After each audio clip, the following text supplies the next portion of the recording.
With us today, we've got Matthew DeGan from the Weather Channel, who's Vice President and General Manager of Consumer Application Software.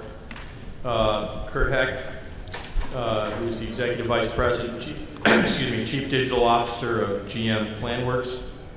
We've got Jen Sock, Vice President and Associate Director of Advanced TV for MediaVest USA.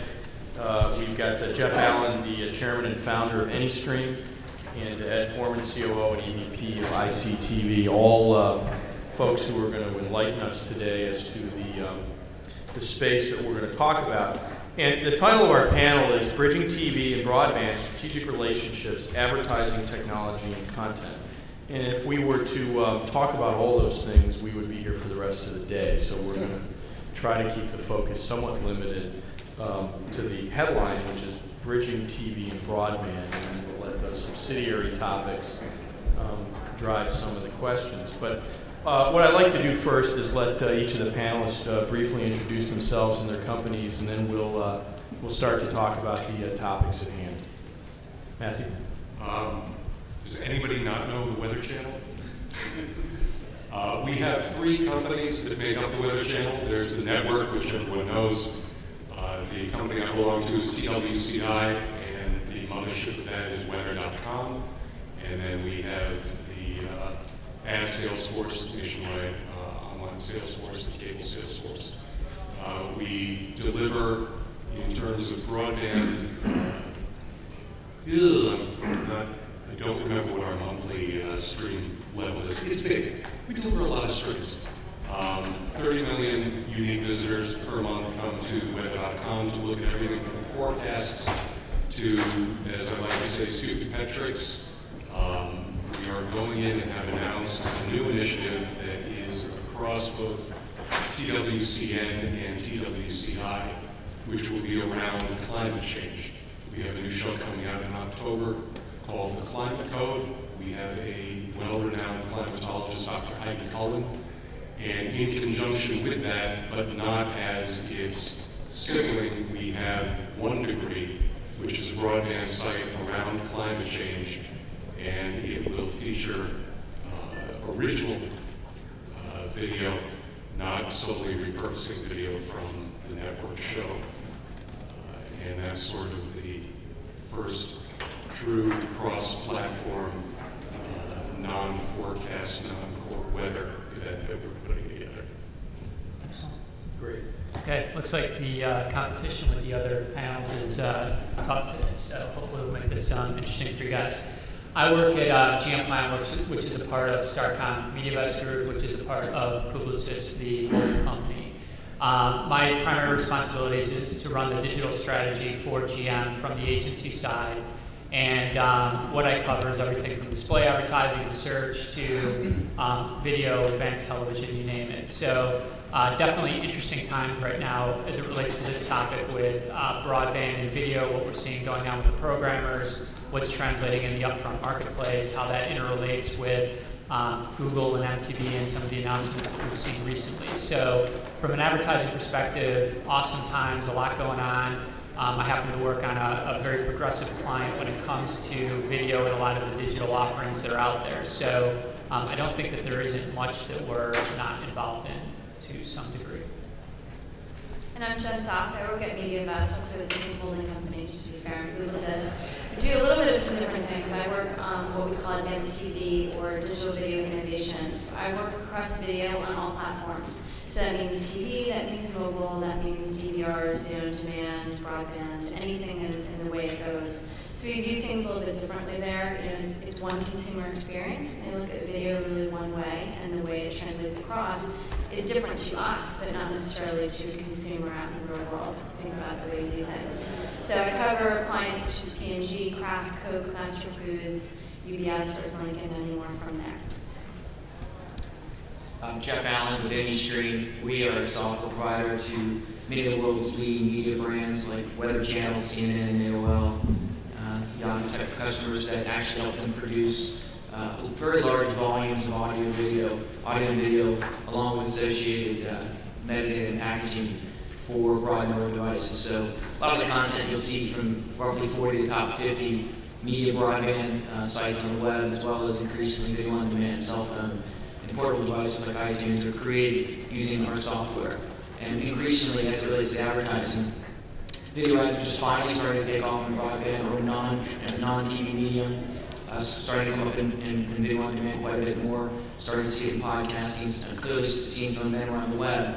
And video ads are content as well. So we're starting to see an increasing manufacturing problem around how you produce video advertisements consistently across multiple brands, across multiple devices, that while they have a different consumer experience, they generally have very consistent advertising expectations. Hi, I'm Ed Foreman. I work for ICTV. We provide a network-based infrastructure that transforms broadband video user experience into on-demand television. We do so through technology in the network, which looks to any digital set-top box like a video-on-demand server, but looks to internet servers and programmers as if it's a web client. The implication is that it enables us to take interactive video assets and deliver them ubiquitously to any cable or IPTV set-top box. For the programmers and the advertisers, that means the ability to create assets once and have them go everywhere and avoid the fragmentation dilemma that faces any programmer coming to interactivity on television. And really the engine that moves this, frankly, is that the emergence of new advertising models in which advertisers are looking for media that's interactive, that's targetable, that's auditable, and our ability to enable those kinds of advertising opportunities across the vast audience of cable and IPTV has generated a tremendous amount of interest in the programming and the advertising community. Great. A couple questions for the audience and to set the stage. How many of you out there have actually watched some videos on YouTube? Okay, well, I would have expected that. How many of you actually spend more time watching YouTube than you do your television set? Not too many. I guess there's one out there. That's important. How many of you think that you get targeted for advertising outside of search via either television or other video content directly? So about half. Interesting. Let me ask one last question. If you look out 10 years, how many of you believe that we will all be able to do all of the functionality that we associate with our computer in our offices, in our home offices, in our laptops, in our family rooms or living rooms on our television display sets? Pretty much everybody. So I guess we have consensus. We can end the panel. 10 years from now, we won't have PCs anymore. I think what's interesting about this topic and the panelists that we have is that there's 3 or 4 drivers that are clearly causing this convergence to finally start to happen. And I think we'd all agree it's still very much in its early stages. The big driver, I think, is the success that the folks at Google and Yahoo have had in demonstrating the ability to target based on some user profile, activity, behavior, specific advertising into our day-to-day utilization of media devices. But Ed, I think I'll start with you. You were uniquely, I think, and I may be wrong, so if I am panelist, I like to think we're unique. You're in a space where it seems like you're trying to build a bridge to the television set for web-based content. And at least that's what I understood last time I saw your group displayed at a trade show. And what I thought was unique about that is that you weren't exactly replicating the experience. So it wasn't watching a website or viewing a website per se on a television set, but you're actually creating almost a new paradigm for how one navigates interactive content on the TV set. Can you give us a little insight into why you took that approach, and if you think that we're going to end up actually viewing all of the things that we do at the Weather Channel and the advertisers try to do through the web on the television set, or are we going to see a completely new or somewhat of a new paradigm develop here that's something different than either what we see on television or what we do on the web? So first of all, let me start. There are some basic issues that complicate the idea of taking raw web content and putting it through TV. Raw web content contemplates a screen with many more accessible pixels. It contemplates a mouse as a pointing device. And this is vastly different on television. A television screen contains less pixels than a 640 by 480 computer display. Things need to be bigger because they're viewed from 10 feet, not 2 feet, and a remote control is a very crude navigation device. Basically, every opportunity for interaction on that screen impedes your progress towards the thing you really want to do. So the design aesthetic is completely different. So that the idea that we're going to rawly take content that's been designed for PC-based navigation and put that content on television, it is not a good idea. However, there's an enormous rich infrastructure of content management, of ad management, of web services that actually drive the web as we know it today from our PCs. And it's those services, along with the authoring tools that are used to knit them together into PC web programming, that I believe are going to be used to create the next generation of programming for your TV, the interactive generation of programming for your TV.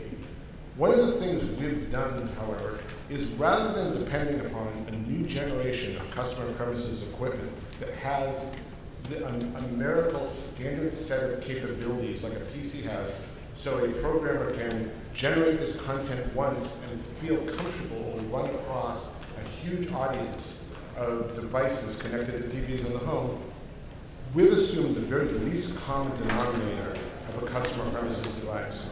We make this programming available on any digital set-top box that can decode a standard MPEG stream and can send a set of keystrokes upstream to a network. And that's really the breakthrough for us. It's this idea of delivering web content, but not having to have a powerful, standardized computing device that's different from what people have today in their homes. Yeah.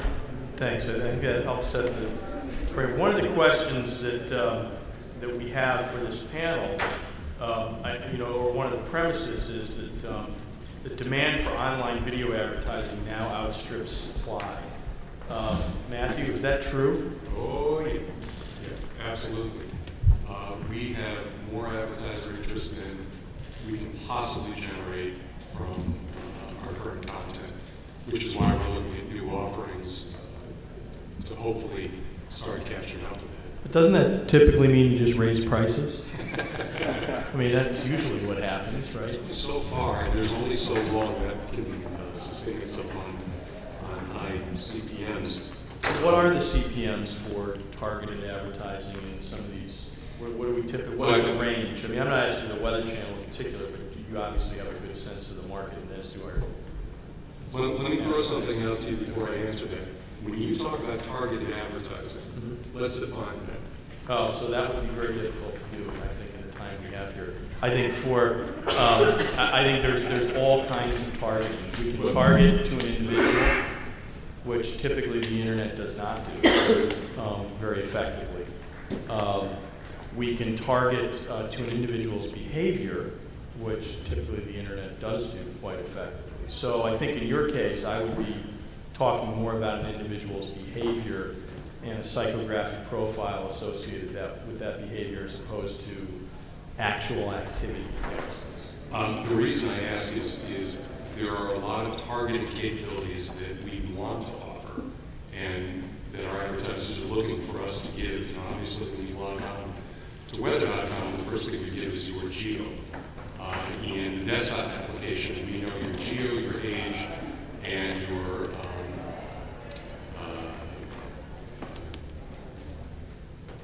one other data point that everybody wants to gender. The difficulty is we have yet to be able to marry that successfully and fluidly with the video advertising, the pre-roll and the midstream roll. So when we look at CPMs of anywhere from $20 to $70 is a general range. I think everyone would agree. I don't know if you would jump in here. Well, it's an industry range, right? Yeah. it. It is not based on necessarily knowing the psychographic profile of a user at this point. And So it's pretty rudimentary data. It's pretty rudimentary data. You know, I think DVRs are far in advance of what we can serve through browsers at this point. Yeah, and just for the DVR issues that it's still on the household level. So what you can get on the internet is actual specifics on the user, or it's a one-person computer, and you always have potential households, but DVR still does that though. And what problem is that? It's a household, so I don't know who's sitting and watching it. You can look at the programming and make some assumptions, but you actually don't know physically who is sitting there doing the program. Correct. So measurement is a piece of this that we have to watch very carefully. I think that affects the industry, it certainly affects the pricing. What we can get when we can do addressable advertising is very different than when we can just hit a generic target on a broadband video application. So the more that we know and the more metrics we have in the back end and the more third-party data we can get that proves metrics are real and actual, not just given to us as is, I think helps and increases the value of the ad unit. So, Matthew, if you were to talk to the audience and say there's technology that you need them to go build to help you reach your vision of whatever that might be to improve your advertising take, what would that be? What are the gaps today that you see that need to be filled? Well, and there are companies filling them. It's just the adoption rate is so fast, and what we have to keep up with from the development cycle, as well as putting out production and then going out and selling, it just takes time. So critical are the standards that the IAB has put out, getting those into the off-the-shelf players, the Mavens, the Broad, whatever right, go ahead. Thank you. That's the rudimentary steps. We have to be able to understand what's playing and be compliant so that MediaVest and others will meet the numbers that we put out. Then when we talk about targeting, transferring what we can do from a display advertising standpoint and putting that through to the video and serving the video and managing the inventory of that video as well as the video advertising is critical. There are companies addressing it, but it's taking a long time to get up to speed. Kurt, what are you seeing from a buyer's perspective? What are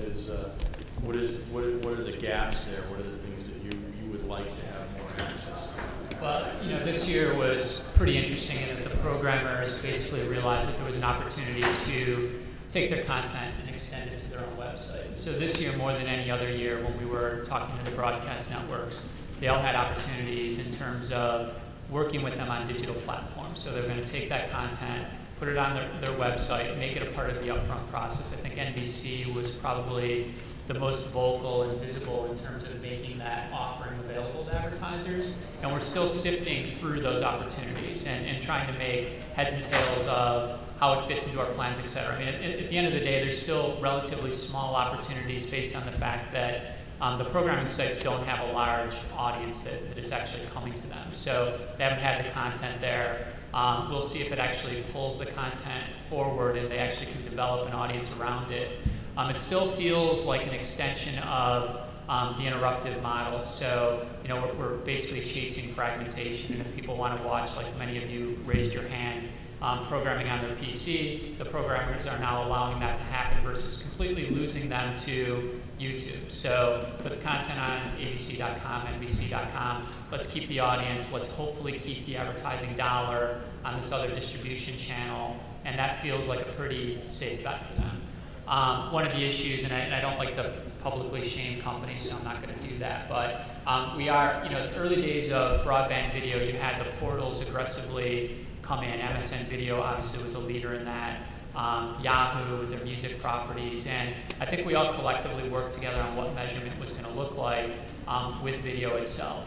I think we're at a point in time right now where we need to get that somewhat corralled, because we are seeing things in the market where because it's new or because it's a new opportunity, some of the programmers and some of the distribution players are looking for a little bit of relief on measurement. And that's a scary proposition for us, because we spent a lot of time building those guidelines, and if we now have divergent paths because, hey, I've got video on my website, I didn't have it in the past, and the marketers don't bring a level of discipline to just doing new things, we're going to take a couple steps back. So we are, working through and making sure that programmers understand why measurement's important and why we need it to make this a viable offering. And to that end, and we saw that with Rich Media early days, where there wasn't standardization, and the portals got together, brought standardization to it, and the marketers supported it. So we've got the same view on broadband video as well. So Jeff, one of the questions we have is, I think all the panelists want to understand, and our folks attending, does this mean that there's a fundamental shift from the power base that old media has? Or is it simply a transformation phase that's a bit chaotic, and then ultimately old media still has its clear dominant position because content truly is king, and that the long tail doesn't all of a sudden become the primetime television content, and there's only so many people that are going to watch some of the 20-second clips that are on YouTube over and over again. What does it really mean? Is this a transformation of the existing players with an opportunity for a few new ones, much like the internet was for brick and mortar retailers, or is it really a changing of the guard? Well, if you ask our customers, and I'll really speak on behalf of what our customers are telling us, it's a little bit of both, but make no mistake, big media companies, that's the biggest market out there. The production quality of the content, the ability to provide what viewers are looking for is unparalleled. So to that extent, they're just following where we're going. Kurt's example of going to ABC, because I now know I can watch it on the web, I can watch other content on the web, and our customers make a pretty quick decision. Do they want to lose that ad revenue to somebody else, or do they want to follow their customers where they go? So to that extent, that's just a continued evolution. It's just an evolution, and customers now know that they can increasingly watch what they want, when they want, on a device that they're choosing. Right? It's pretty much a basic human desire. I want what I want all the time, where I can. Couldn't do it before. So that's happening now. And I think that for the first run content, short tail content, that's just going to continue to accelerate. Right? And that's a strong, thriving business that has many of the challenges we've talked about in terms of revenue models and metrics and producing content and targeting them. But that's going to get sorted out. That business, I see that as completely additive. Now, the long tail content actually is quite more interesting. Beyond the fact that there's this huge problem of uncontrolled content and inappropriate adjacencies and brand advertisers can constitute, depending on who you believe, $65 billion of television advertising. That's a pretty scary thought, to advertise on long-tail content we have very little control over. But once that's figured out, we believe, at least, and our customers believe, that model is going to look much more like a search model, a search advertising model, where if you look at Yahoo search, you look at Google search, you look at MSN, it's a highly transactional advertising experience. You don't buy a campaign around a piece of content and run it and know what's happening. I'm putting a bid up there, I'm allocating some revenue, and when somebody gets that piece of content, I'm going to show them an ad associated with that. That model today is nowhere as it relates to video, because of there's two issues. There's the not knowing what the content is, not knowing how to charge for it. It's very hard to put a large amount of money to work in that case. And from a production standpoint, it's very, very difficult to do that. Huge amount of friction to get video ads on the web today compared to search ads.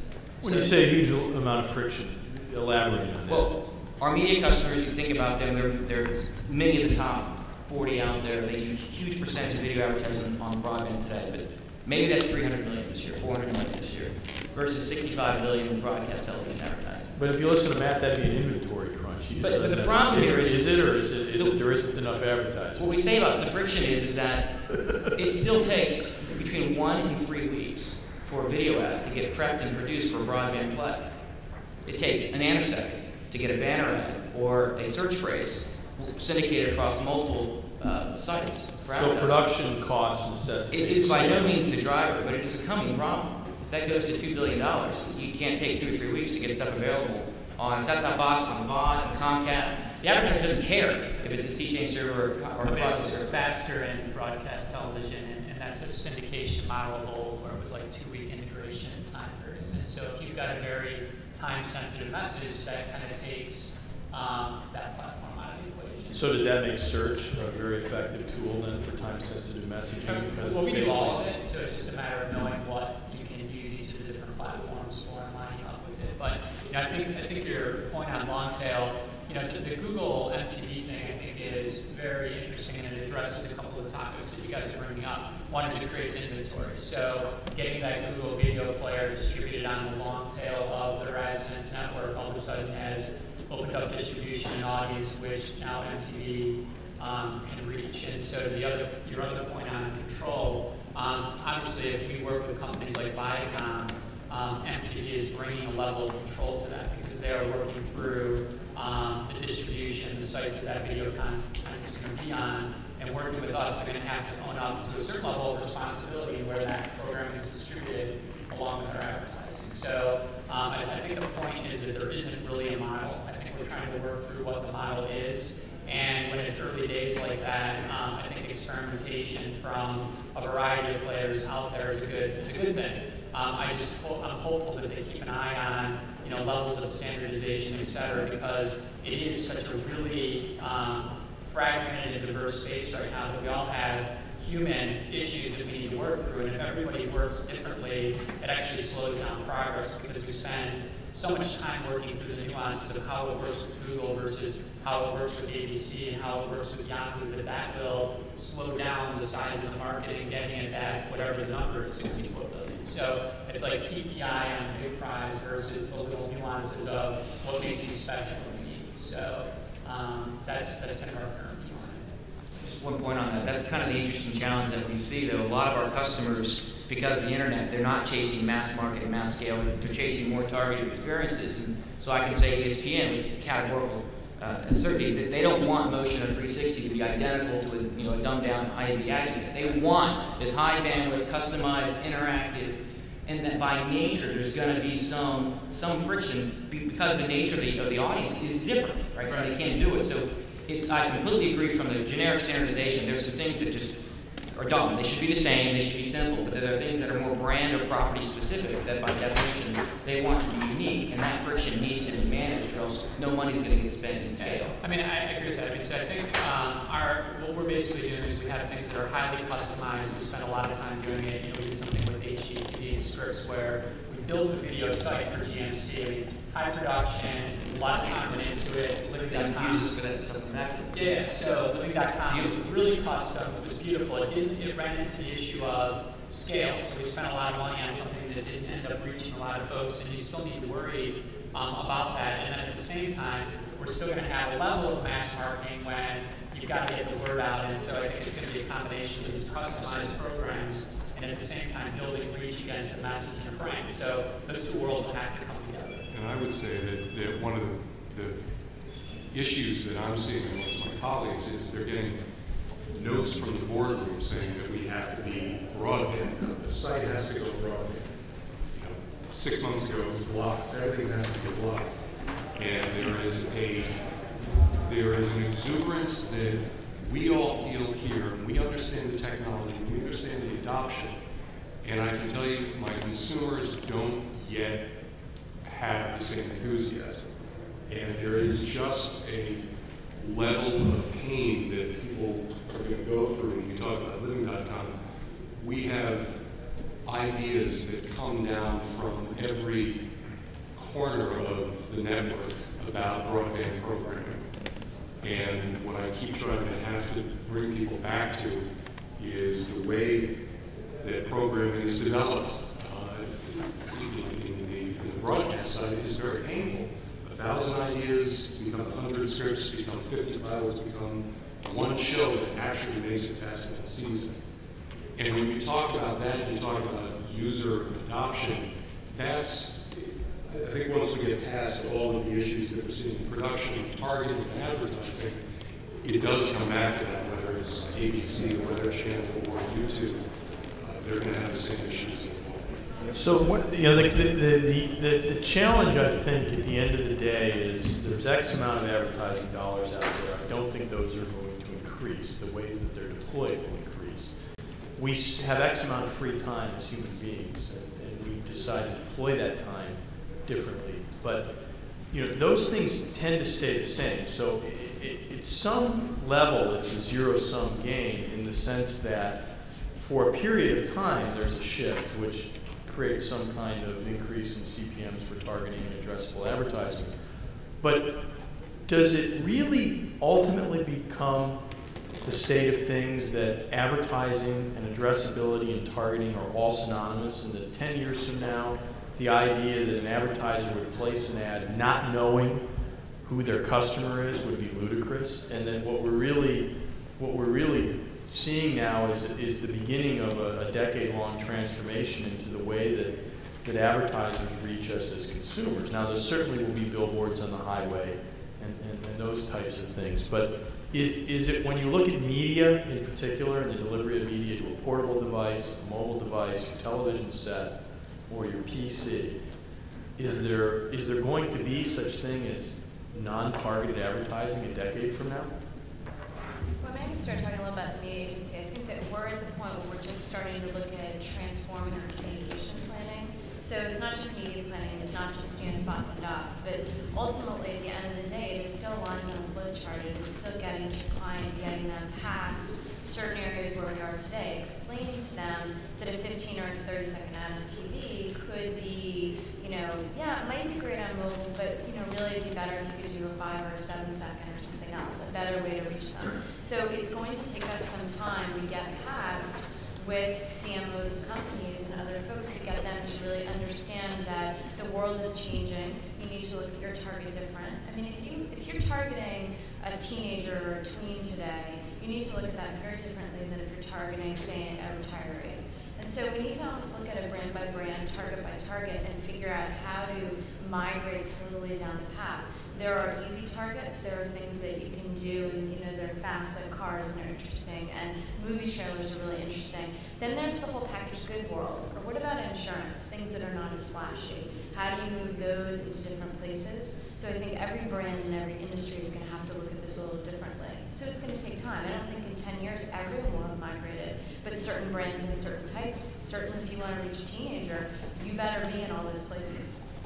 And you may want to reach a specific teenager that has a certain set of behaviors that you've been able to track. Right. So I have a gaming client, and one of the things for me is to reach gamers. So reaching gamers is completely different than reaching my teenager who's a cheerleader, and I have lots of those too. I mean, I can't even look at those two people remotely in the same way. So how do I get to the gamer who knows everything about Xbox and the cheerleader who's reading the cheerleader magazine? It's still going to have to stay the same. So it's not going to happen overnight. Yeah, I would respond to that with two thoughts. One is I think that there's going to be a shift to more accountable media, no doubt about it. The data is going to be there, the ability to measure is going to be there, and clients are going to basically expect that we're going to be able to respond back and let them know what the return on investment is based on the objective. I think that that's going to there's going to be a broad range of that based on categories. So you've got low consideration product, high consideration product.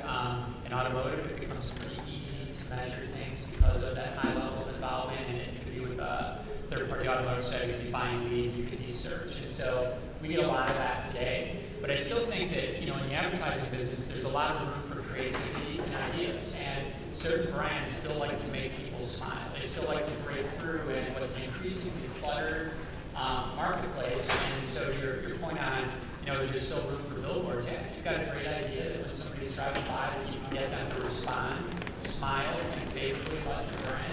Yes. And so how do you measure that? I don't know, but I think that if it's a good idea, you're still going to see support for more of the broad-based media. So then do we see CPMs over time, notwithstanding the somewhat inventory crunch that we have now, we're discussing, but it would seem to me that CPMs are actually going to go down, that Google's high premiums, that there's going to be much more competition. I don't think so, John. I think that CPMs will tend to go up, but the number of impressions will go per down. viewer attention minute will go down. I think what we're seeing is consumers rebelling against the over proliferation of ad spots within the programming that they want to watch. So I think that what really going to happen as a result of addressability and interactivity and targeting is going to be, we're going to have fewer advertising engagements, but those are going to be immensely more valuable for the advertiser and immensely more pleasurable for the consumer. But does it matter? Net, the number of dollars is likely to be around. But if I can reach you and I've got the choice of 12 or 15 or 100 outlets versus 1 or 2 today, it would seem to me it's like having a town with 100 gas stations in a square mile versus one that has 2. That fundamentally, it might be just the opposite phenomena, that you might see that advertising becomes less expensive, and if we solve the production quandary that I think Jeff was talking about, that in fact we find new ways to produce 5-second advertisements in mobile that have high convertibility and high value. Do you maybe end up with more advertising and more targeting? Consumers have many choices, and they're going to gravitate towards venues where the ratio of entertainment to advertising meets their needs. So that I think that that's going to tend to trend down the number of advertising impressions, which isn't to say that the advertiser-supported programming is going to go away. I just think it's going to be parsed out differently. So is that, the advertiser's view is that you want to spend more money and have fewer advertisements? Or do you want to spend less money and have more advertisements? I just seems... This isn't one answer. Sure. So, I think that's why I asked it, because I knew there wasn't one answer. As things become more accountable, you're going to see the dollars shift to those things that essentially are more accountable, right? I think what we're seeing in the digital space is production. Actually, you may need to produce more content. Now, will the production values need to be $1 million or $2 million spots, or can you produce that for $50 grand? Or can I have you produce because you really like my brand and you're going to say something positive about it? So I don't think we know the answer to that, but we think there are going to be different dimensions to how that plays out. The point on CPM, maybe CPMs don't matter. If we're moving into a more accountable area, the data that we have on the back end would drive the investment decisions. CPM is just a common standard that we negotiate on because people understand it. So I think all of that stuff is up for grabs. And the CPMs, when you translate it back into today's environment, may actually be 100 times higher. But if you know that you're getting the return you're looking for, you can basically say, okay, I get it. I know I'm paying more on a CPM basis. As the value goes up, the price is going to go up. Everyone understands that. It's a fundamental law of capitalism, right? We get that. So CPM is just a metric of that right now. There's one other thing about it is that we haven't talked a whole lot about where targeting may exist, but the ability, because of technology limitations, to get them the right message doesn't exist. So that's essentially waste. That's inefficiency. So two simple examples. Podcasting. We all know that podcasting is a big phenomenon. People are downloading, but what we really don't know yet is what exactly, when and how much are they listening to it. Right? Well, that's a great question for the audience. How many people listen to 5 or more podcasts a week on an iPod? There's your answer, right? 5 or more? Yeah. Yeah. So the point is here is that there's a fundamental disconnect between that device and that technology and measured media. I know what it is. It's a hit, right? We know how hits were popular 6 years ago. They didn't tell you anything. So I downloaded it. But did they want to listen to it? Now then the next thing is we know that we're going to find out one way or the other. We're going to quickly know whether they listened to it, what period of time. Well, here's the real problem. Those devices actually are single stream devices. They don't have the ability to do ad insertion in real time. Nor does VOD yet. The technology is there, it's not deployed. Nor do trailers on DVDs. So if I sold your trailer on DVD and you watched it 4 months later, do you care about a trailer for a movie that's not even in theaters anymore? That's waste. So there's a huge amount of waste and inefficiency in devices we use all the time that everybody will win. I would win. I would much rather sit through a trailer for something that I could actually go see if I was interested, rather than 6 months old. It's a complete waste of their time, my time, their money, my time. That goes on and on and on and on. And what I'm basically saying is not the whole problem, but there are legitimate production and assembly issues that have not even been contemplated yet. And as we go from 300 million to something more with the B in it, these things got to be dealt with, or it's just not going to happen. Right. So you raise an interesting point.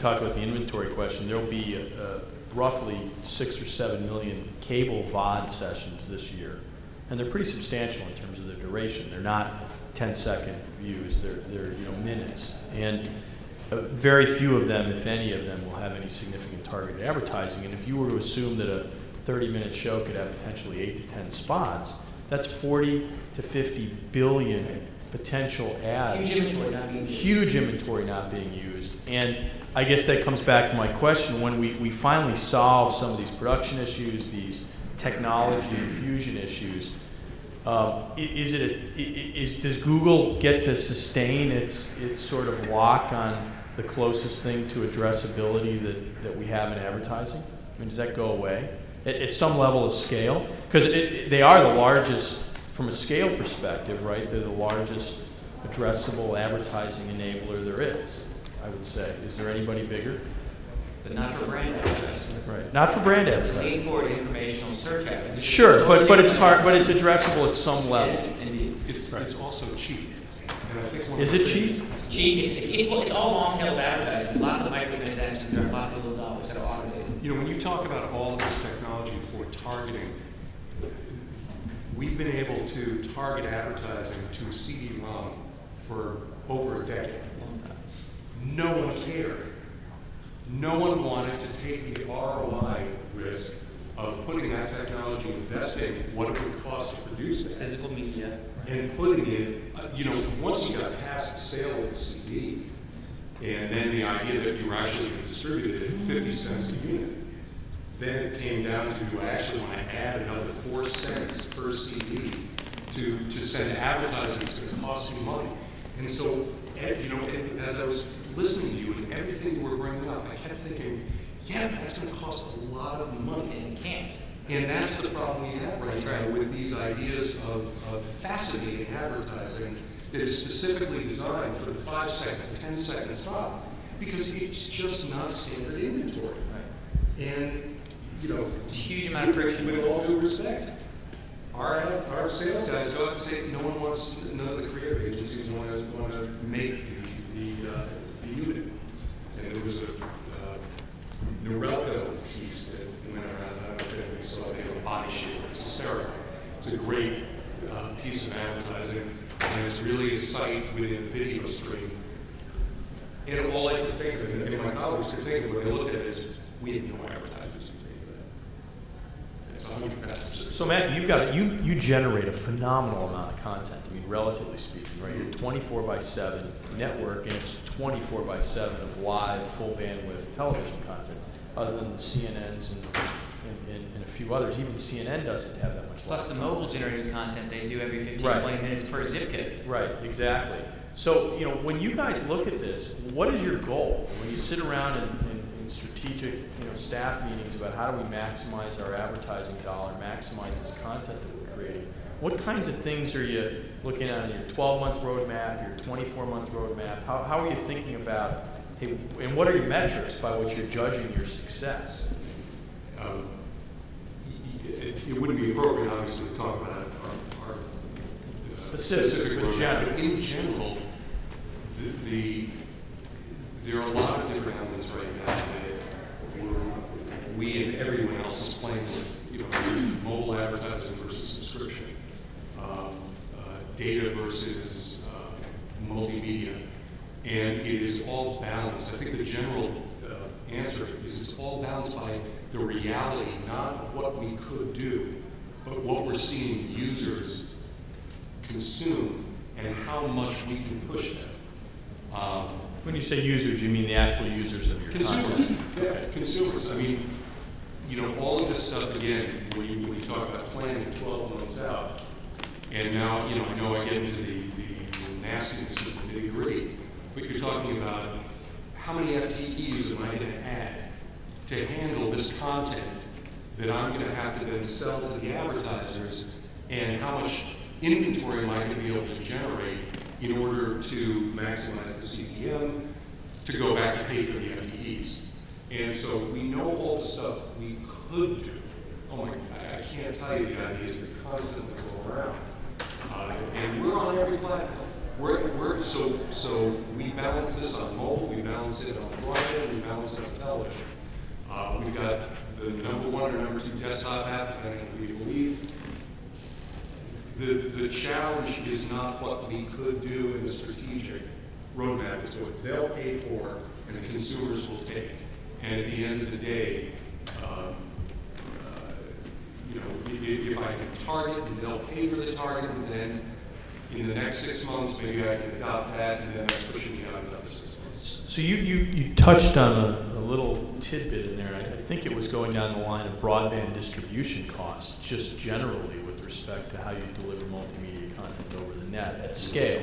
Because it's easy to do it not at scale, but at scale to have a quality of service that's an interesting viewing experience. You know, Jeff, I think how does mechanics work out there? I mean, are there enough dollars? Is the cost of distribution over the net going to be of rich media content and that's getting richer going to be a hurdle? And do some of the edge-based multimedia deployment environments like IPTV and cable VOD and cable broadband, do they have a leg up in terms of their theoretical lower cost of distribution? Once again, speaking on behalf of our customers and what they're doing, what we're helping them do, it all comes down to the value prop of the advertiser and what they're willing to spend. So if you look at something like ESPN, that they want to be a premium brand with unparalleled quality video on the desktop. There is no economic way to do that today. High volume streaming, it just can't be done. So they went to a hybrid segmented store and forward model and that's what had to be done for that. And yes, that makes sense. And they're leveraging the existing affiliate relationships that are there, and they're using the last mile bandwidth and arbitraging that against the core bandwidth. And that's a pretty sophisticated model. It's tied into the advertiser and what's willing to pay for the content and what the costs are. Now, over time, that varies lower and lower and lower and lower.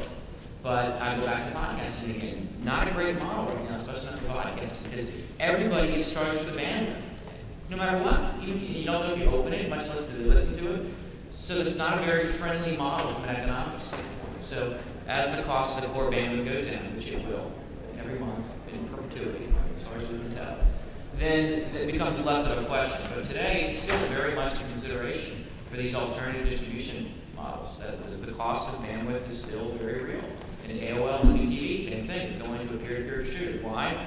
Because if they can't aggregate enough viewers to get a high enough CPM, you got long-tail content, you got to use other people's resources. Right? So these are just examples of our customers, what they're using us to help them do. And to answer your question is that what can you charge, what's it worth, and then you find it in a cost structure that matches that. Well, on that note, when we look at 2007, which is just around the corner, and you each pick sort of one sort of key prognostication that you think is going to be the next big surprise. We had a whole bunch towards the end of 05 and early into 06 with the iPod, Apple, primetime content, and that shot heard around the world. But what do each of you think is sort of the one big thing that we're going to be talking about in the summer of 07 when we sit back up here on this panel that people are going to go, wow, I didn't expect that, or that was bigger than I thought it would be, or that was a huge failure. Who would have thought that Google, which was flying high, would be $100, and that search would be, whatever the case might be, or they'd be $2,000. And the search still dominates the addressable piece of the revenue pie. What do each of you, prognosticate for the coming year? Start down that. All right. And the camera is still rolling. I think the big thing we're going to be seeing a year from now is even more dramatic evidence that the traditional model of interstitial advertising and linear TV is less appreciated and less valued. And I think it's going to be an increasing amount of pressure put on the network distributors and on the programmers to get moving in terms of making addressable media truly deployable and scalable and usable by advertisers, to maintain the revenue base of traditional television. I just think that a year from now, there's going to be further deterioration. So continued erosion is your prediction. I think that's a safe one, though, isn't it? But continued erosion that actually causes a flashpoint that moves the industry forward to action.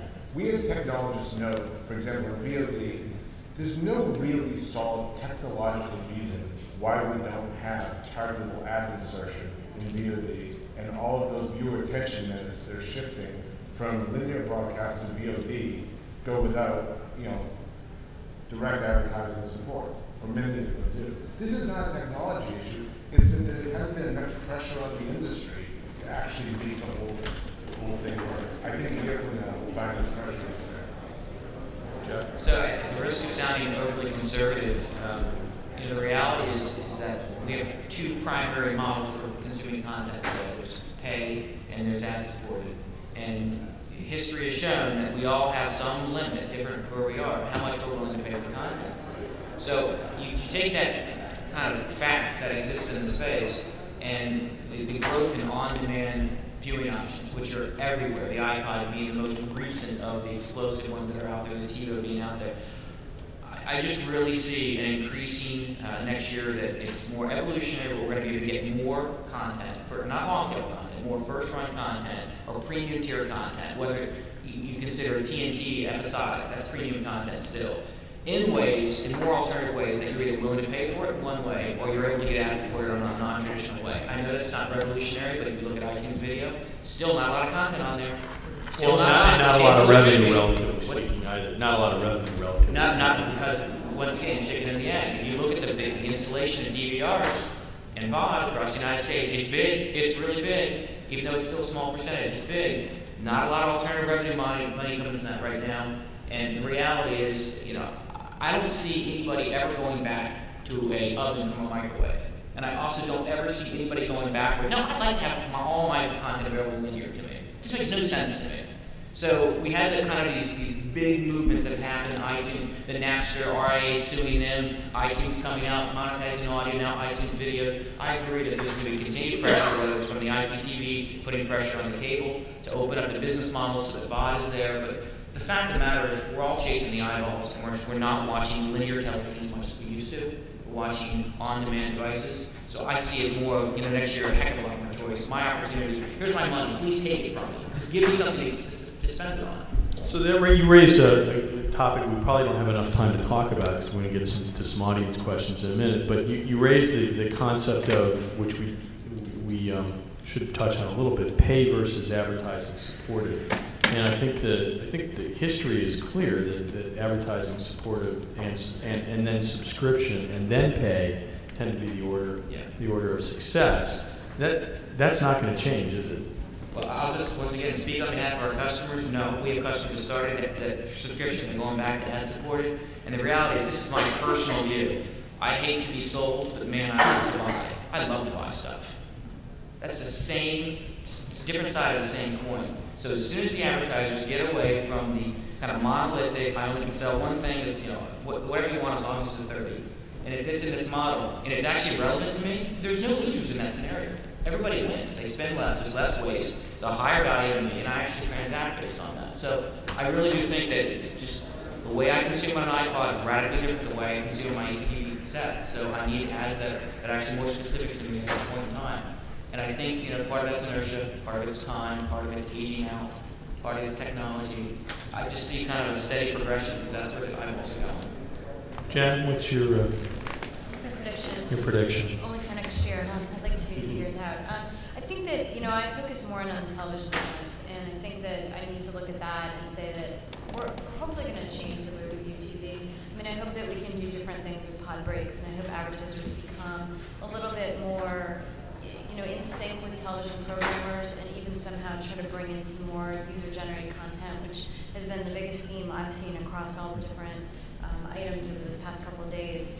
I think if we can go down the path of getting user-generated content so advertisers can look at it a little differently, push it onto television, and look at all these, deal or no deal, the mobile phones and the voting. I mean, how can we get these set-top box manufacturers to work and get interaction right on your TV, right with remote control? So I know I'm dreaming for 2007, but maybe by 2008, 2009, we'll have enough people out there that can push it, like the MSOs, etc., that it'll start looking more like a broadband experience on television. So, I'm just hoping that we'll get there at some point.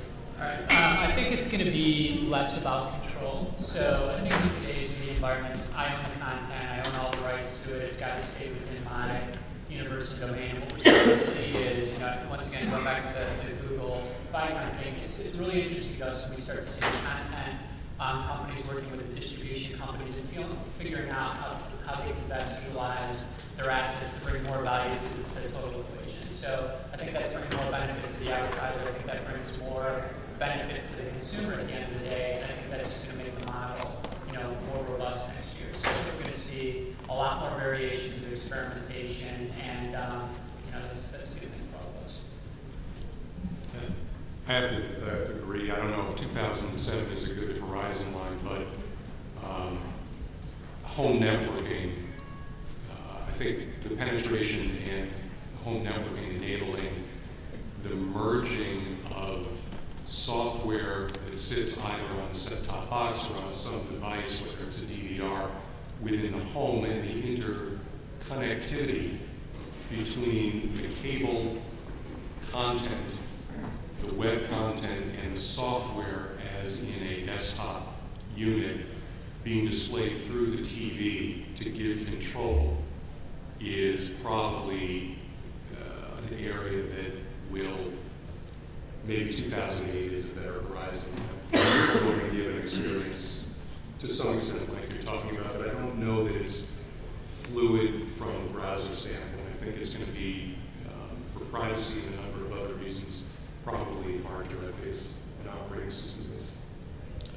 Well, I'll go on record since I have the cameras. It's not fair to put you guys on the spot and not put myself on the spot here. I think what we're going to see is an interesting phenomenon. For the first time, the traditional on-demand paradigm that we see in cable and now fairly successfully in IPTV with Verizon's launch and soon AT&T's launch is going to finally enable what you guys down at the end talked about, how we're going to get ads into the VOD tier. And I think once that happens, then the primetime content will find its way to the VOD tier, seeking out an opportunity for addressability. And that could be the big shift where the big dollars move very quickly and we start to see real change in the way we watch television. And I think the broadband paradigm continues to evolve, but I think we might see 07 be the year that we see the big shift from linear advertising to a focus on on-demand and targeted addressable advertising over the big screen. Whereas today it's all around the little screen. I think that's what we've talked about, for the last 45 minutes to an hour. And the jury will be out until next year. And if I were to listen to an old sage that once told me that cable companies and telcos spend twice as long to do half as much, it'll probably be 2009. But I'll step out on a limb. With that, I'd like to open the panelists to the floor and to get some questions. Thanks. Jason Huffman, I'm a financial analyst at CIBC World Markets. Can you talk about what are you seeing today? What's the difference between, for example, a CPM or monetization rate of a rich media ad versus a banner ad versus like a VOD? Just kind of maybe somebody wants to break it down. And is there a way to talk about, what do you think the difference? Is there a way to measure the difference in return on investment? So, okay, it's twice as expensive because we think we're getting twice the effectiveness of a rich media ad versus a banner ad. Just want to get that topic on. We don't see, rich media actually plays to the publisher's deficit in that there's creative cost that has to be incurred. And in general, the CPMs aren't necessarily wildly different. VOD, I have no comment on. It really, there's so many factors in there. It comes down to placement, adjacency, and good creative. Katie, we were talking about CPM pressure.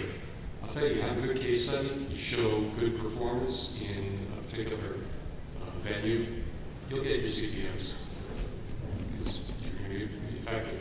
I don't know if you guys want to add from the media side.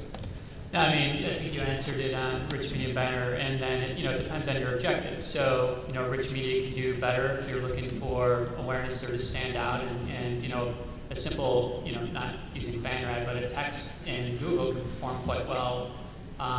In addition to that, so the key thing there is we've got the data to understand it through ad serving, et cetera. With video on demand, it's a little bit more difficult because you're really measuring against views if you can get them and the frequency in which you can get them. So it's a slightly different challenge. And just to follow up, where do you think the money comes from if there's higher adoption of rich media and VOD?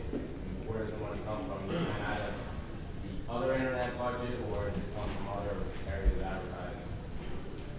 I mean, I think every client is different. I don't think there's one way to say that it's all coming from us, and everybody likes to say there's one place, but every client I work on is different, you know, for anybody who's got a VOD budget. It's kind of built on the objectives. I don't know if clients are sitting around saying drill the newspaper budget, you know, so it really kind of depends on what you're going after and what you want to accomplish. And if you task-based that or started from scratch, all of a sudden you look at your budgets and say, looks like we've had some erosion for broadcast, a little bit for radio, and a little bit for newspaper. But I definitely think that it's going digital. There's no question in that. Earlier in the session, we just talked about kind of industry range of CPMs, and I just wanted to verify kind of what I heard out of you. I thought I heard $20 to $70, which is a gigantic range. Is that true? And did you guys kind of, could you revisit that one just a little bit? I can't get into pricing, but I think what you gave is a range that you would read in eMarket or any of the standard sources on that. So 70 sounds on the high end, but 20 to 50 is probably what we see and what you would read in an industry-related report. Just one Yeah. Speaking to Jen's comments on user-generated content and what Kurt was saying about loss of control, I'm interested to hear Kurt's experience with the Chevy Tahoe experiment. Was that a success? Was it a failure? As you look at new models of advertising, what do you take away from that? Well, I was not directly involved in that, so that was something that Cam Leewald was primarily behind. My outside perspective, working even within a GM environment, I'm glad that they tried to do something different. I think it's encouraging that they realized there was an opportunity to reach out with potential enthusiasts and let them interact with the brand. I think that it was an indicator that for automotive manufacturers, for GM, and high consideration products in general, you've got a lot of folks out there that like to write, produce content on that category, and I think what it's done is it's kind of opened the door for us to look at other ways to reach out to our enthusiasts. And the example that I like to give is that any dinner party that you may go to, there's always somebody that you don't like at the table, and there's not a lot that you can do about it. They're there, and in this consumer-generated environment, we're just going to have a level of thick skin, and that there's going to be some negativity out there, and it's hard to control it, but it's happening anyway. So, that was kind of a lesson learned in that. But what I can say is that you will see GM, pretty serious in this social media space. And we're pursuing it aggressively, so it's not going to keep us from doing other things. I can speak to a client that we're working on right now, and we're doing user-generated content through podcasting. So we went out with Pod Show, and the client is Earthlink, and we did some regular ads along with our podcasting at the start. And in doing that, we got a lot of user feedback saying, hey, we don't want to hear just your regular ad placed on here. So we went back with a contest and said, okay, well then submit your ads. And we got more than 1,000 entries already, and we're still in the middle of this, where consumers are actually sending in their thoughts and what do they want to hear instead. And at the end, we'll have that 4 weeks of countdown of users putting their content on, and then we'll have a grand prize winner at the end. So the advertising is actually getting people to listen to the content just as much as the content itself is driving people. So we're having a great experience down that path right now. Granted, it's, you're not seeing all of the entries, but I think that it's a safer way for an advertiser to go down that path right now. Some have been terrible, and some have been fantastic. My next question is also what Paige said from a consumer perspective, in the video on demand advertising models, is there any discussion about reducing the prices of videos? A movie, I want to watch a movie from home. I'm going to be more than happy to watch a commercial or some commercials, but I get to watch the movie for free. But I think I'll be resentful. I'm still paying the same amount and having much.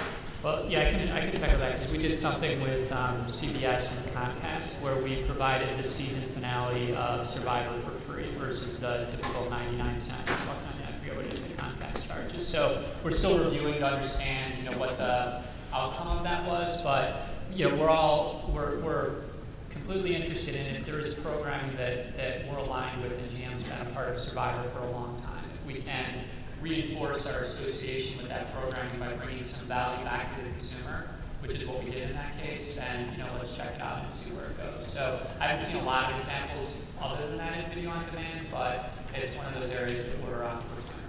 I think you're going to see a lot of that in mobile. We're already seeing pricing going down and the imbalance with the inventory that's available. And it's a matter of time before the carriers just are faced and have to deal with that as a reality. Any other questions? Well, with that, I'll give you each an opportunity to make a parting comment to our audience, and we'll adjourn. Matt? Next time I'm sitting down there.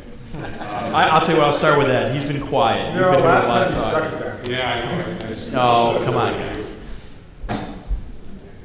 Ed, why do you lead? Well, I guess my comment is I think we're just sitting at the edge of a very exciting time. The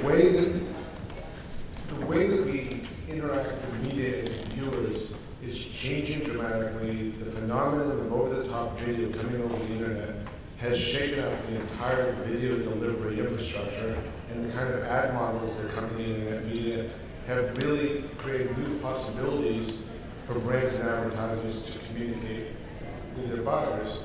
So that I think that we're at a point now where we're going to see just the pace of change and innovation change tremendously, and I think it's just a very exciting time to be in this space for all of us. Jeff? I'd say the same thing. The only thing I would add to that is that the reality is there's a lot of decisions in the space today that, as Ed said, are not made because they're constrained by the technology. They're constrained by the business models or the conflicts of interest that exist between pretty powerful parties today. MSOs, satellite, and IPTV being paramount among them, because we believe at least that's a logical shift of where television dollars are going to go to, because it's similar experience, similar brand advertising, similar control of content, immersive experience, etc. So the only thing that I would say is that if you want to get more content for free, it's ad supported, then generally speaking, the people that are controlling that today are the distributors. It's really the advertisers wishing they want to be there, and the content providers want to be there. But there's this big conflict of interest today between the distributors of that content.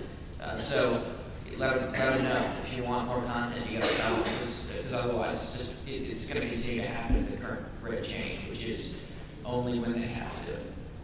Jen?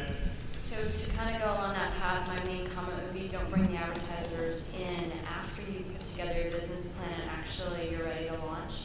Because we get a lot of great ideas, but they may just be a little off-center and not right for our clients. And we would have loved to have joined and been part of it. We were not brought in the process early enough to help affect the actual product itself. So if there's anything to say, I would just say, call someone up and have some discussions before you finalize your plans. Kurt? Yeah, I guess I would say that there's never really been a better time to be in advertising. I mean, it's really driving a lot of the innovation in the digital space. The business has never been more flexible.